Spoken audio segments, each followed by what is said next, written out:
আসসালামু আলাইকুম। আমন্ত্রণ জানাচ্ছি চ্যানেল জুলাই 36 এর দুপুরের সংবাদে। প্রথমে জানিয়ে দিব জাতীয় সংবাদ। অন্তর্বর্তী সরকারের উপদেষ্টারা নির্বাচন সামনে রেখে সরকারি বাসভবন ছাড়ছেন। অনেকে কূটনৈতিক লাল পাসপোর্ট জমা দিয়ে সাধারণ সবুজ পাসপোর্ট নিয়েছেন। গৃহায়ণ মন্ত্রণালয়ের সূত্রে জানা গেছে একাধিক উপদেষ্টা ইতিমধ্যে বাসা ছেড়েছেন। পাসপোর্ট বাতিলের আবেদন করেছেন স্বরাষ্ট্র, অর্থ, আইন ও শিক্ষা উপদেষ্টা সহ অনেকেই। 25 জানুয়ারির প্রথম কূটনৈতিক পাসপোর্ট জমা দেন আদিলুর রহমান খান। এ প্রক্রিয়াকে দায়িত্ব হস্তান্তরের প্রস্তুতি হিসেবে দেখা হচ্ছে। চট্টগ্রামের সীতাকুণ্ডে যুবদল কর্মী জুবায়ের হোসেনকে হত্যা করা হয়েছে। তার শরীরে ধারালো অস্ত্রের একাধিক আঘাত ছিল। মরদেহের পাশে অটোরিকশা পাওয়া গেলেও মোবাইল ছিল না। পুলিশ এটিকে পরিকল্পিত হত্যা বলে ধারণা করছে। নির্বাচনী সহিংসতার সঙ্গে সরাসরি সম্পর্ক পাওয়া যায়নি। তদন্ত চলছে। বেনাপোল স্থলবন্দর দিয়ে 3 দিন আমদানি রপ্তানি বন্ধ থাকবে। ভোটের দিন ভারত বাংলাদেশ যাত্রী পারাপারও স্থগিত। স্বরাষ্ট্র মন্ত্রণালয়ের নির্দেশনায় এ সিদ্ধান্ত নেওয়া হয়েছে। নিরাপত্তা নিশ্চিত করতেই এই পদক্ষেপ। 13 ফেব্রুয়ারি সাপ্তাহিক ছুটি থাকায় কার্যক্রম দীর্ঘ হচ্ছে। ব্যবসায়ীরা সাময়িক ভোগান্তির কথা বলছেন। সিইসি এম নাসিরুদ্দিন জাতির উদ্দেশ্যে ভাষণ দেবেন আজ। তিনি নির্বাচনের প্রস্তুতি ও নিরাপত্তা ব্যবস্থা তুলে ধরবেন। 42,000-এর বেশি কেন্দ্রে প্রায় 10 লাখ আইনশৃঙ্খলা বাহিনী মোতায়েন থাকবে। ড্রোন ও সিসিটিভি নজরদারির কথাও জানাবেন। ভোটারদের নির্ভয়ে ভোট দিতে আহ্বান জানানো হবে। ইসি অবাধ নির্বাচনের অঙ্গীকার পুনর্ব্যক্ত করবেন। অন্তর্বর্তীকালীন সরকারের প্রধান উপদেষ্টা ডক্টর মোহাম্মদ ইউনূস সহ উপদেষ্টা ও সমমর্যাদা সম্পন্ন ব্যক্তি এবং তাদের স্বামী স্ত্রীর সম্পদ বিবরণী প্রকাশ করা হয়েছে। মঙ্গলবার মন্ত্রিপরিষদ বিভাগ এক প্রজ্ঞাপনের মাধ্যমে এ তথ্য প্রকাশ করে। প্রজ্ঞাপনে 30 জুন 2024 থেকে 30 জুন 2025 পর্যন্ত সম্পদের হিসাব অন্তর্ভুক্ত রয়েছে। এক বছরে প্রধান উপদেষ্টা ডক্টর ইউনূসের সম্পদ বেড়ে হয়েছে 15,62,00,000 টাকা। তার স্ত্রীর সম্পদ একই সময় কমেছে প্রায় 84 লাখ টাকা। উপদেষ্টাদের মধ্যে ওয়াহিদউদ্দিন মাহমুদ, ডক্টর সালাউদ্দিন আহমেদ ও আদিলুর রহমান খানের সম্পদ বেড়েছে। দুর্নীতি বিরোধী অঙ্গীকারের অংশ হিসেবে এই সম্পদ বিবরণী প্রকাশ করা হয়েছে। নির্বাচনের পর জ্বালানি তেল সরবরাহ নিশ্চিত করতে কিছু ব্যাংক খোলা থাকবে। 14 ফেব্রুয়ারি সীমিত পরিসরে নির্দিষ্ট শাখা চালু থাকবে।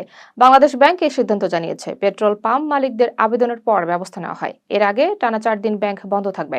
সেবা গ্রহীতাদের প্রস্তুত থাকার আহ্বান জানানো হয়েছে। দর্শক, এখন জানিয়ে দেব নির্বাচনী সংবাদ।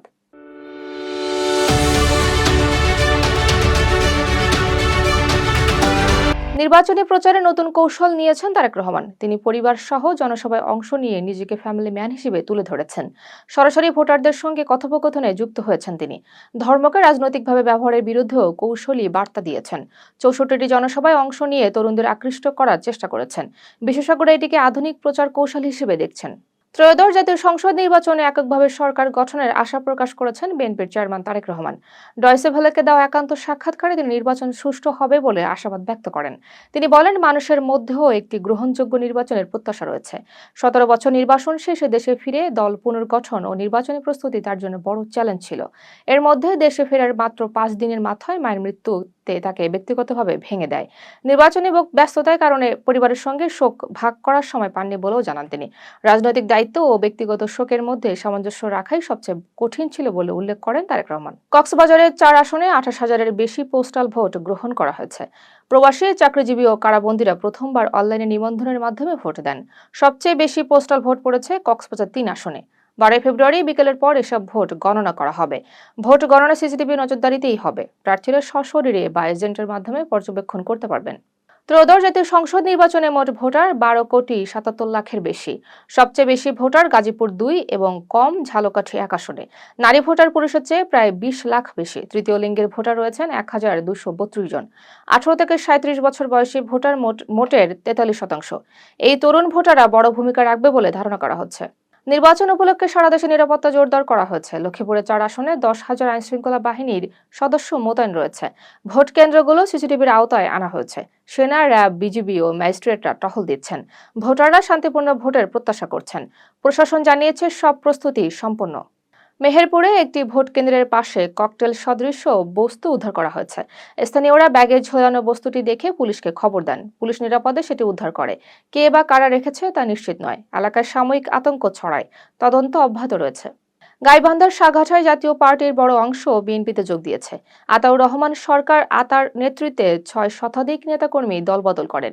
এই ঘটনাকে রাজনৈতিক অঙ্গনে বড় চমক বলা হচ্ছে। জাতীয় পার্টির শক্ত ঘাঁটিতে ফাটল ধরেছে। বিএনপি এটিকে সাংগঠনিক সাফল্য হিসেবে দেখছেন। নির্বাচনের আগে সমীকরণ বদলাতে পারে। দর্শক, এখন জানিয়ে দেব আন্তর্জাতিক সংবাদ। কানাডার ব্রিটিশ কলাম্বিয়া একটি হাই স্কুলে বন্দুক হামলায় অন্তত 10 জন নিহত হয়েছে। নিহতদের মধ্যে হামলাকারীও রয়েছে, আরো অনেকে আহত হয়েছেন। পুলিশ জানিয়েছে হামলাকারী আত্মহত্যা করেছে। সব শিক্ষার্থীকে নিরাপদে সরিয়ে নেওয়া হয়েছে। ঘটনার তদন্ত চলছে।